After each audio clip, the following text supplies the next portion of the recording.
Hello hi नमस्कार, मैं हूं अभिषेक। आपने लॉगिन किया है फिल्मी बीट। एवेंजर्स इन्फिनिटी वॉर दुनिया भर में कमाई के जनाब नए मुकाम हासिल किए, पर अगर आपने गौर किया, जाहिर सी बात है गौर किया ही होगा कि इस फिल्म में सभी एक्टर्स हॉलीवुड के टॉप एक्टर्स के लिस्ट में शुमार हैं। अब ऐसे में ये भी सोचने वाली बात है कि इस फिल्म के एक एक एक्टर को कितनी फीस मिली होगी एवेंजर्स इन्फिनिटी वॉर के लिए।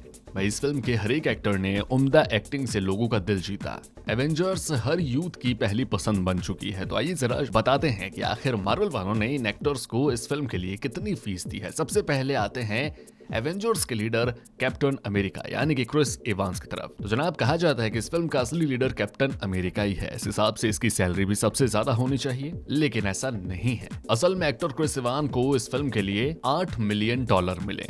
जी हाँ, $8 मिलियन।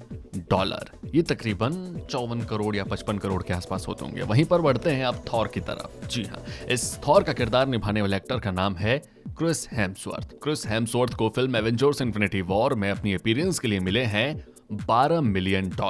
वहीं पर ब्लैक पैंथर यानी कि चैडविक बॉसमैन की बात की जाए तो जनाब, इनको मिले हैं एवेंजर्स इन्फिनिटी वॉर में अपनी अपीयरेंस के लिए $2 से $3 मिलियन। यानी वकांडा के राजा को कुछ ज्यादा नहीं मिले हैं बाकी एक्टर्स की तुलना में। अब आते हैं द हल्क की तरफ, यानी कि मार्क रफेलो। हल्क को इस फिल्म के लिए $5 से $6 मिलियन की रकम मिली है। वहीं पर ब्लैक विडो यानी कि स्कारलेट जॉनसन की बात की जाए तो इन्हें इस फिल्म के लिए तकरीबन $20 मिलियन मिले हैं। माना जाता है कि फिल्म में जितनी भी एक्ट्रेसेस हैं उनमें से सबसे ज्यादा ब्लैक विडो यानी कि स्कारलेट की फीस है, जो कि है $20 मिलियन।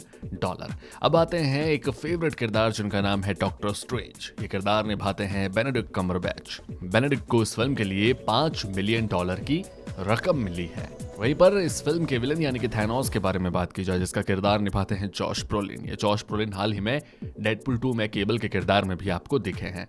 तो जनाब, इनको मिले हैं इस फिल्म के लिए $5 से $6 मिलियन।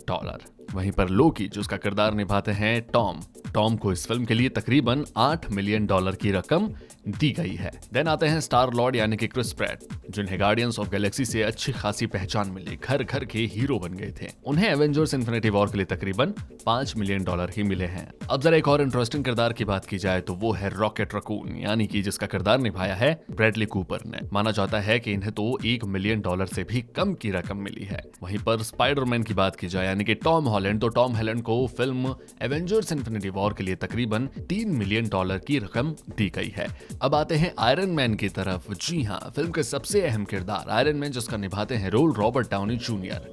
तो जनाब, एवेंजर्स इन्फिनिटी वॉर के लिए इन्हें मिले हैं $50 मिलियन।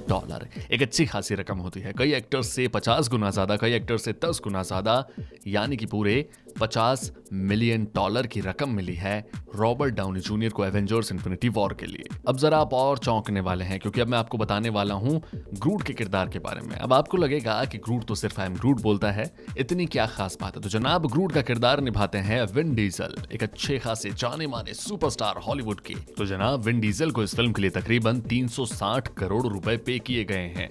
जी हाँ, सिर्फ इतने से किरदार के लिए आई एम ग्रूट के लिए विन डीजल को मिले हैं 360 करोड़ रुपए। तो बिलियंस में कमाई करने वाली फिल्म एवेंजर्स इन्फिनिटी वॉर के एवेंजर्स की यानी कि इनके एक्टर्स की सैलरी ये है। इस वीडियो में फिलहाल इतना ही।